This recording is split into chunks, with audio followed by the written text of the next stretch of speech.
Sobat Pengayoman, Assalamualaikum warahmatullahi wabarakatuh. Jumpa lagi di podcast Cangkir, Bincang Pikir bersama saya Clara, penyuluh hukum kantor wilayah Kementerian Hukum Jawa Tengah.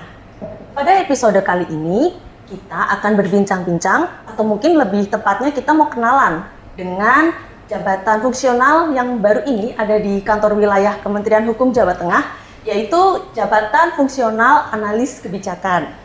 Dan sudah hadir bersama kita semua, beliau merupakan narasumber kita pada episode kali ini. Yang pertama ada Mbak Reni Waskita Asri, ya Mas Aditera Pradana Nugraha. Beliau berdua ini merupakan analis kebijakan di kantor wilayah Kementerian Hukum Jawa Tengah. Gimana teman-teman, kabarnya baik? Alhamdulillah baik. Terima kasih sudah berkenan untuk bergabung bersama kita semua, berbincang-bincang sama Sobat Pengayoman tentang analis kebijakan. Ya. Karena kan ini merupakan jabatan yang baru ya, yang ada di kantor wilayah ini. Mungkin kalau boleh tahu nih, dari Mas Aditera dulu, udah berapa tahun Mas jadi ASN? Untuk saya sendiri ini baru tahun pertama, baru kemarin Juli pengangkatan sebagai PNS di Jabatan Fungsional Analis Kebijakan. Dulu ujiannya di tahun 2024 dan mulai mengabdi di tahun 2025. Kalau yang lebih senior jelas Mbak Reni sudah alang melintang, sudah makan asam garam sebagai analis kebijakan. Wah, kira-kira berapa tahun tuh Mbak Reni udah jadi ASN di sini? Kalau saya masuk dari CPNS tahun 2019, sekarang sudah 7 tahun. Sudah 7 tahun, oke. Memang jabatan awalnya analis kebijakan? Iya, betul. Dari awal memang jabatan masuk di JF Analis Kebijakan. Kalau saya, kebetulan waktu tahun 2019 itu, saya diterima di Analis Kebijakan di BSK Hukum. Kalau dulu namanya Badan Penelitian dan Pengembangan Hukum dan HAM, waktu pakai nomenklatur yang lama. Oh ya, waktu masih Kementerian Hukum dan HAM. Oke. Setelah itu tahun 2021 ketika Presiden Jokowi mengamanatkan untuk menarik semua peneliti yang ada di kementerian lembaga ke BRIN, akhirnya di tahun 2023 Badan Litbang Hukum dan HAM berganti nama nomenklatur menjadi BSK Hukum dan HAM. Lalu pada tahun 2024, ketika kita sudah Kementerian Hukum dan HAM pisah menjadi 3 kementerian dengan 1 kementerian koordinator, akhirnya kita berganti nama menjadi Badan Strategi Kebijakan Hukum. Oke. Itu baru di tahun lalu saya pindah ke kantor wilayah Jawa Tengah. Oh, berarti sebenarnya bareng sama Mas Aditera ya?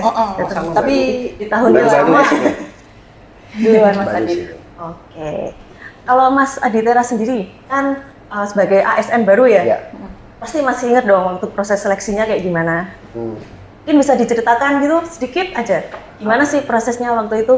Kalau dulu kan di seleksi CPNS tahun 2024 itu kan sudah bersistem CAT. Jadi ketika ujian SKD atau seleksi kemampuan dasar itu tuh real time. Jadi ketika kita menjawab soal itu akan langsung ketahuan apakah benar apa salah di YouTube di BKN-nya, sehingga itu sangat meminimalisir untuk terjadinya kecurangan. Kemudian juga saat CAT di Kementerian Hukum ini dulu ada juga tes-tes lain, bukan hanya CAT, tapi juga ada wawancara, ada kemudian kemampuan, misalkan ada yang berpidato dan sebagainya, terus juga ada juga tes kesehatan. Banyak lah kalau kemarin untuk seleksi di CPNS 2024. Oke. Tapi untuk yang pertama pasti seleksi administrasi dulu nggak ya? Iya. Nah, setelah seleksi administrasi baru setelah itu CAT. CAT. CAT itu ada kayak kemampuan dasar atau? Untuk kemampuan dasar ada berhitung, ngalitung, kemudian ada soal kewarganegaraan, kemudian ada penalaran. Itu untuk SKD-nya. Kemudian ada juga SKB atau seleksi kemampuan bidang yang ada wawancara, kemudian ada tes kemampuan non akademik, misalkan tadi mungkin ada pencapaian-pencapaian apakah sebagai olahragawan ataupun misalkan capaian di bidang kemampuan bahasa. Kemudian ada juga kalau di Kementerian Hukum dan HAM kemarin Itu ada yang soal kesehatan juga, itu beberapa di antaranya untuk tes-tes CPNS 2024. Oke. Kalau Mas Aditya sendiri berasal dari jurusan apa dulu waktu kuliah? Kalau saya sendiri jurusannya hubungan internasional. Oh, hubungan internasional. Berarti analis kebijakan itu tidak hanya hukum ya? Iya, untuk jabatan analis kebijakan ini kemarin di Kementerian Hukum itu ada sekitar bisa menerima sekitar 8 jurusan yang berbeda, mulai dari administrasi publik, hubungan internasional, hukum, ilmu komunikasi, kemudian ada sosiologi dan sebagainya. Oh gitu, oke. Nah sekarang menurut berdua ini, apa sih sebenarnya analis kebijakan itu? Kebijakan itu tugas ataupun tanggung jawabnya itu adalah untuk menganalisis kebijakan yang sudah dilaksanakan di wilayah ataupun instansi yang dimiliki. Kalau misalkan saya sebagai ASN di Kementerian Hukum, ya saya harus menganalisis kebijakan yang sudah dijalankan di Kementerian Hukum, khususnya di wilayah Jawa Tengah. Kalau JF analis kebijakan itu memang memiliki tugas melakukan analisis, dan juga selain melakukan analisis, kita juga harus mengkomunikasikan hasil analisis kita kepada policy maker, pembuat kebijakan. Sebetulnya analis kebijakan itu kalau sekarang eranya kita sekarang JF kan dirumputkan ya Mbak ya. Iya. JF dirumputkan itu, analis kebijakan itu masuk pada rumpun pengembangan kapasitas pembelajaran ASN. Jadi di dalam JF tersebut ada JF Widya Iswara, ada analis kebijakan, dan juga analis Markom. Gitu. Jadi memang tugas fungsi analis kebijakan itu melakukan analisis dan juga mengkomunikasikan hasil analisisnya itu kepada pemangku kepentingan. Itu, dan ruang lingkupnya analis kebijakan itu kita mulai dari tahapan kebijakan yang pertama itu dari agenda setting, yaitu memetakan permasalahan apa, seperti itu. Baru nanti ada formulasi, yaitu penyusunan kebijakan, lalu masuk pada implementasi, bagaimana pelaksanaan kebijakan itu dilaksanakan, dan juga kita juga melakukan evaluasi kebijakan. Jadi kebijakan yang sudah ada itu dilihat dari pelaksanaannya, apakah nanti ada evaluasi, nah itu dilakukan oleh si analis kebijakan. Oke. Terus keahlian yang harus dimiliki oleh seorang analis kebijakan itu apa? Untuk keahliannya sendiri harus bisa menganalisis suatu permasalahan, mengidentifikasi suatu permasalahan, kemudian setelah mengidentifikasi, merumuskan, kemudian harus dituangkan pikiran, temuan, ide-ide yang hasil dari analisis kebijakan di bisa policy brief, policy paper, yang kemudian seorang analis kebijakan juga harus bisa untuk mendeliver ataupun memberikan hasil pemikiran itu biar bisa mudah diterima oleh pemangku kepentingan ataupun policy maker, seperti itu. Kayak yang sebelumnya udah pernah dilakukan dalam setahun terakhir ini nggak sih? Ya. Mungkin bisa diceritakan sedikit kemarin udah ngapain aja gitu? Untuk tahun sebelumnya di 2025, ketika pertama kali bergabung di analis kebijakan di Kanwil, itu kami diminta untuk menganalisis mengenai Permenkumham yang sudah berjalan sebelumnya, yaitu tahun kemarin mengambil Permenkumham nomor 15 tahun 2020 mengenai tata cara pemeriksaan notaris, di mana kita sebagai analis kebijakan melihat permasalahan apa yang timbul di pengawasan notaris di wilayah Jawa Tengah. Kemudian setelah diteliti oleh analis kebijakan, maka hasilnya itu akan diberikan kepada pemangku kepentingan di UK1 melalui BSK atau Badan Strategi Kebijakan Kementerian Hukum di pusat. Kemudian akan diarahkan menuju UK1-nya yang berwenang, dalam hal ini Jen Arhu. Karena waktu itu tentang pemeriksaan notaris ya. Berarti yang waktu itu tujuannya ke itu apa namanya, sekretariat MPD. Sekretariat MPD. Iya betul ya. Oke. Nah untuk membuat analisis itu, apakah ada arahan dari pusat atau kalian bisa langsung ke tempat yang dituju gitu? Misalnya aku punya ide nih, kayaknya ingin menganalisis kebijakan ini deh. Bisa langsung gitu atau ada arahannya dari pusat? kalau kita berbicara tentang analisis kebijakan, itu kan sebetulnya kita mengamputasi kepanjangan tangan BSK di wilayah. Ya. Gitu. Jadi terkait dengan pelaksanaan analisis dari BSK hukum di pusat pun kita sudah diberikan pedoman pelaksanaan analisis seperti apa. Misalkan dari Permenkumham 5 tahun ke belakang dengan kriteria harus pelayanan keluar, bukan yang ke internal pegawai, tetapi yang pelayanan langsung bersinggungan kepada masyarakat. Jadi kita melakukan analisis terhadap Permenkumham 5 tahun ke belakang, di mana Permenkumham itu bersinggungan dengan pelayanan yang ke masyarakat, seperti itu. Nah, dari pedoman itu akhirnya kami tim BSK di Kanwil itu melakukan belanja masalah. Belanja masalah, kita juga memetakan permen mana yang kira-kira masuk ke dalam sesuai dengan pedoman. Lalu kita belanja permasalahan ke berbagai pengamputusi seperti yang di divisi Yankum ada bidang ahli dengan KI, lalu yang di divisi P3H terkait dengan perancangan, terkait dengan bantuan hukum, terus Posbankum, ataupun terkait dengan analisis dan evaluasi produk hukum ataupun JDIH seperti itu. Nah, nanti dari setiap permasalahan yang dari kita hasil belanja masalah itu kita petakan kira-kira terkait dengan Permenkumham yang mana yang masuk, nanti kita komunikasikan ke tim dan juga pimpinan terkait dengan mana nih yang benar-benar urgent yang harus kita angkat untuk kita jadikan masalah kebijakan diangkat dalam analisis, evaluasi, dan implementasi kebijakan. Oke. Itu berarti memang harus ada arahan dari pusat dulu ya, dari unit eselon satunya, yaitu BSK, Badan Strategi Kebijakan. Oke. Jadi nggak bisa ya langsung tiba-tiba pengen menganalisis aturan ini gitu, nggak bisa ya? Belum bisa Ya. Oke, memang harus ada arahan dulu dari pusat supaya bersinergi gitu nggak sih? Iya, jadi betul. antara pusat dengan kantor wilayah itu bisa saling bersinergi gitu kan? Oke.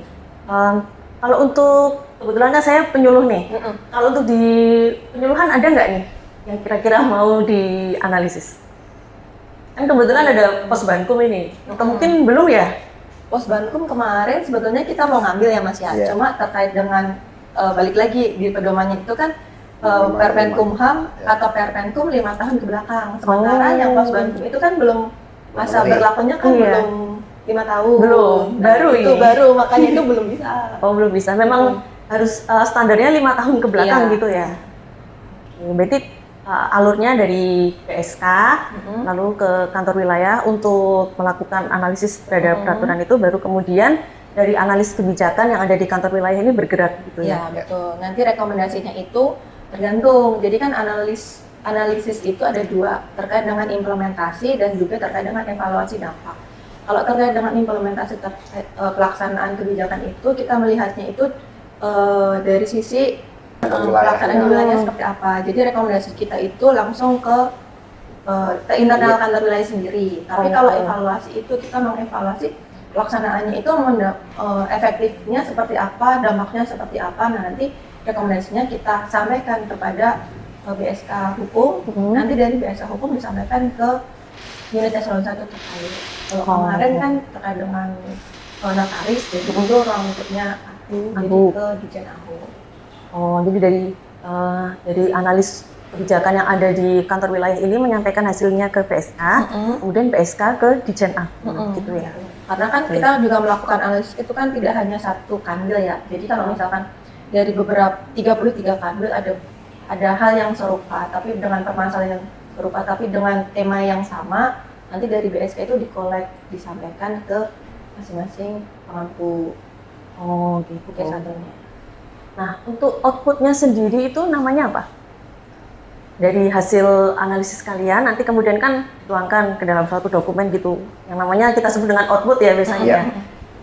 Untuk outputnya sendiri ada policy note, kemudian policy brief, dan policy paper. Untuk policy paper itu memang lebih lengkap ya Mbak ya. Karena kan di situ evidence-nya kan kita basicnya evidence, data-data empiris, hasil dari lapangan itu biasanya disampaikan dalam policy paper, dan memang itu jumlahnya lebih banyak itu.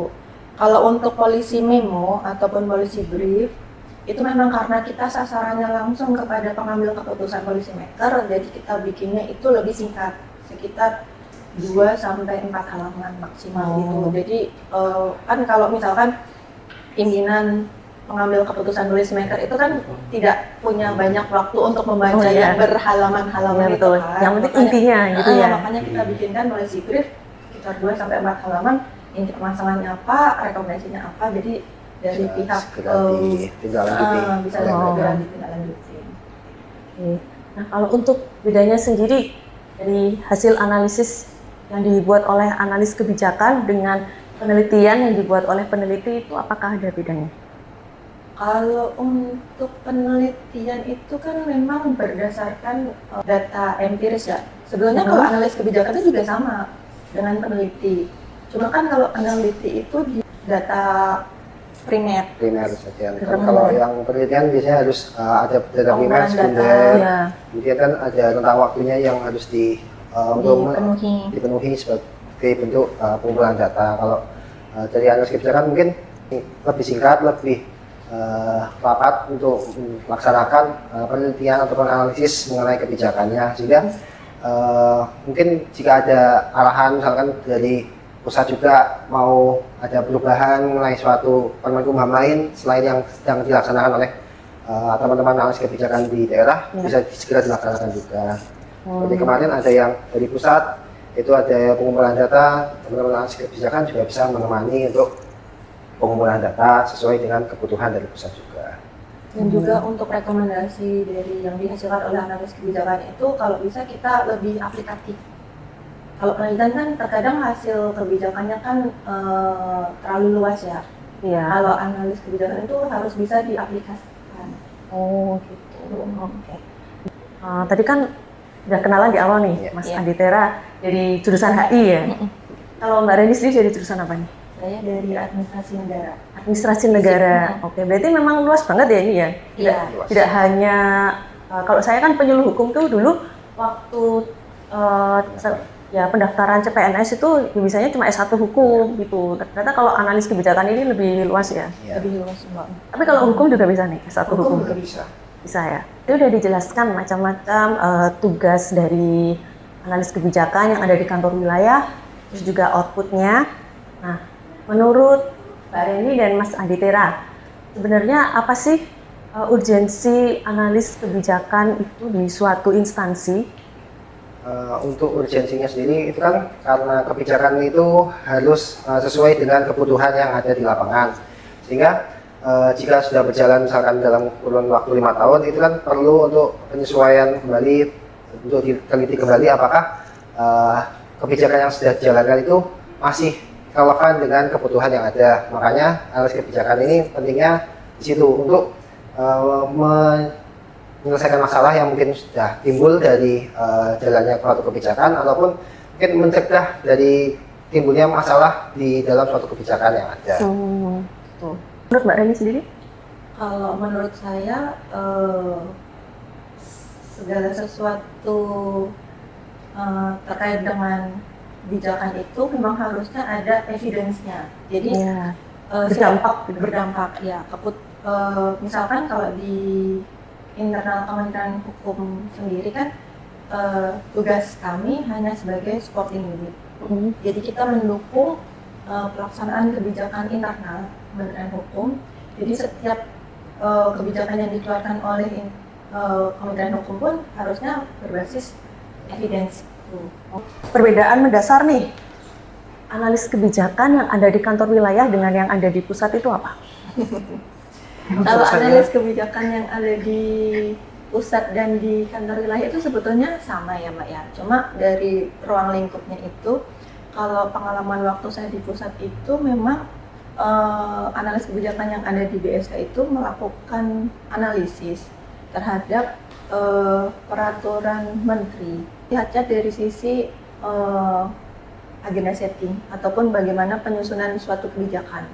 Itu. Jadi kalau kita dulu berbasisnya adalah karena kan kita setiap tahun kan ada program penyusunan peraturan menteri, Proksun. Nah, setiap sebelum keluarnya Peroksum itu dari UP1 itu biasanya meminta analisis dari BSK seperti itu. Jadi kita memang kalau dalam satu siklus kebijakan tadi yang seperti saya bilang ada agenda setting, ada pembentukan atau formulasi kebijakan, terus ada implementasi kebijakan, bagaimana pelaksanaan kebijakan itu, dan juga ada evaluasi kebijakan. Nah, kalau dari sisi di pusat itu rata-rata dari segi agenda setting ataupun penyusunan suatu kebijakan. Sedangkan kalau kita di kantor wilayah itu kita melihatnya dari sisi implementasi dan juga evaluasi kebijakan. Bagaimana suatu kebijakan yang sudah dihasilkan, pelaksanaannya di kantor wilayah seperti apa? Apakah ada kendala ataupun ada feedback nanti dari kantor wilayah, oh ternyata mungkin dari penyusunan kebijakan sudah bagus, tapi ternyata pada sisi pelaksanaannya di kantor wilayah ada suatu permasalahan, dan nanti kita melakukan semacam evaluasi terhadap kebijakan seperti itu. Oh ya, berarti kalau untuk yang di pusat itu dia lebih ke sebelum kebijakannya itu dibuat gitu ya. Sedangkan untuk di kantor wilayah kebijakannya sudah ada, contohnya seperti tadi ada peraturan Menteri Permenkum ya kan. Lalu kemudian ada arahan dari pusat untuk melaksanakan analisis terhadap aturan ini. Gitu ya. Jadi memang afternya itu ya, setelahnya itu. Nah, saya jadi ingat waktu itu saya lihat di sebuah postingan di Instagram ya, dari Pak Menteri kita, Bapak Supratman Andi Aktas juga menyampaikan bahwa setiap kebijakan yang ada di Kementerian Hukum ini pasti didahului dengan kajian dari BSK. Gitu. Berarti memang sebelumnya udah bertugas dulu nih ya dari analis kebijakan yang ada di pusat itu untuk kemudian dalam prosesnya sampai terbentuklah suatu kebijakan itu. Oke. Nah, terus kalau di kantor wilayah kita nih, kantor wilayah Kementerian Hukum Jawa Tengah, analis kebijakan ini berada di bawah apa sih? Analis kebijakan berada di bawah naungan P3H yang mengampu tusi BSK, strategi kebijakan. Oh, jadi di bawahnya divisi peraturan perundang-undangan dan pembinaan hukum. Oke, satu divisi kita ya? Iya, satu divisi.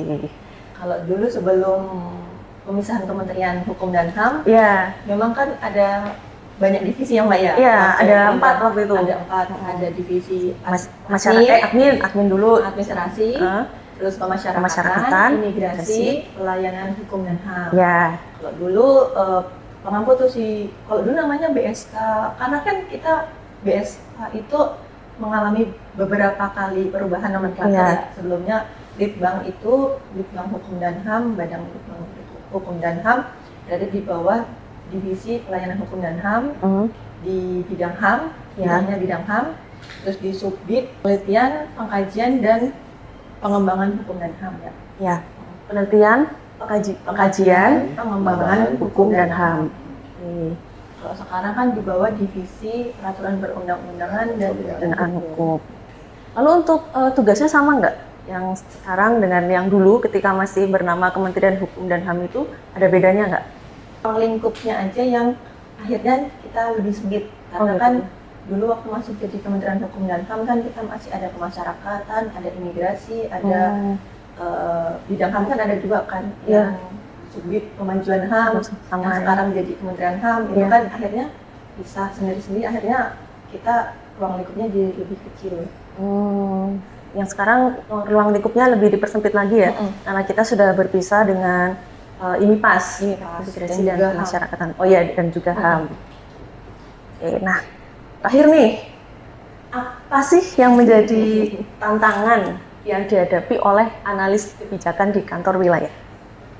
Untuk tantangannya sendiri, tentunya bagaimana seorang analis kebijakan, khususnya di kantor wilayah itu, mulai dari merumuskan hasil dari temuan analisisnya, apakah bisa untuk mudah diterima oleh pemangku kebijakan ataupun policy maker. Kemudian juga bagaimana kami memberikan kepada pemangku kepentingan ataupun policy maker itu, apakah hasilnya itu bisa mereka terima dengan sangat baik ataupun dapat diaplikasikan secara maksimal oleh pemangku kepentingan. Oke. Kalau menurut Mbak Rini gimana? Kalau tantangan sebagai analis kebijakan itu kan seperti yang Mas Aditya tadi sampaikan, seorang analis kebijakan itu kan harus bisa memiliki kemampuan analisis.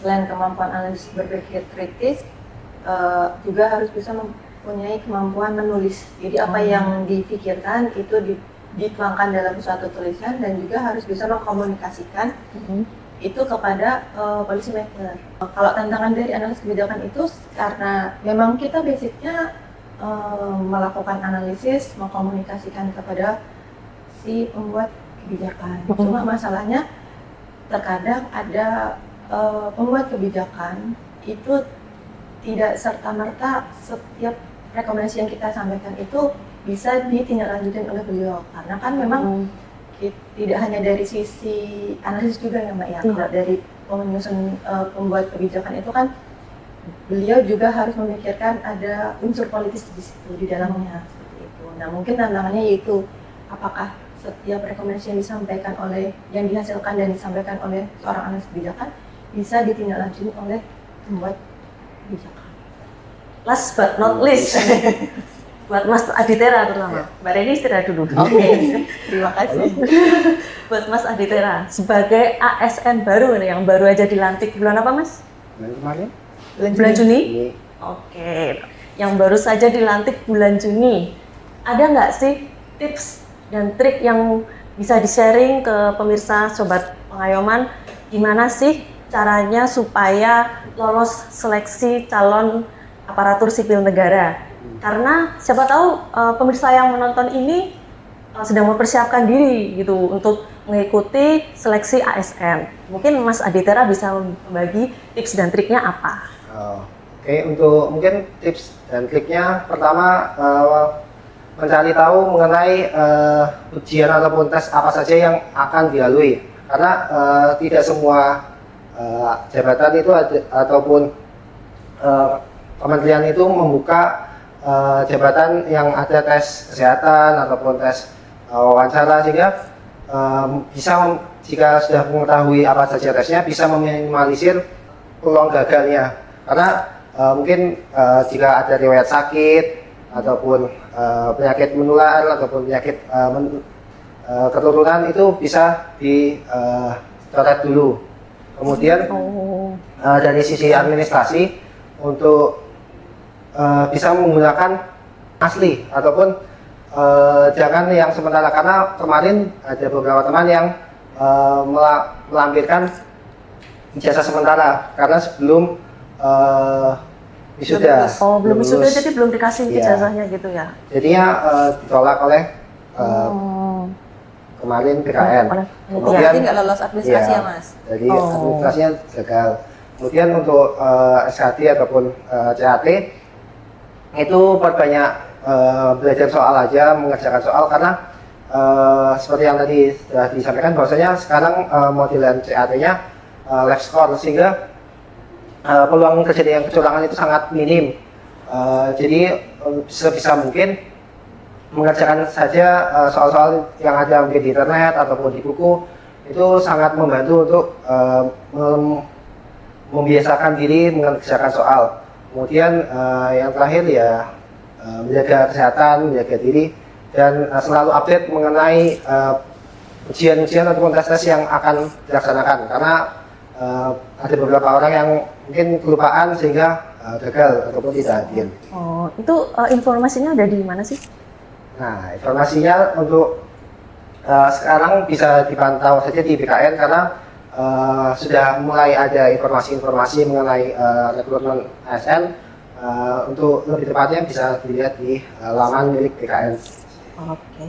Tapi yang penting kalau kita mau mengerjakan tes seleksi CASN itu harus dipahami betul ya jabatan yang kita lamar ini tuh apa gitu loh. Karena pasti soal-soalnya terutama untuk kompetensi bidang pasti ada hubungannya kan.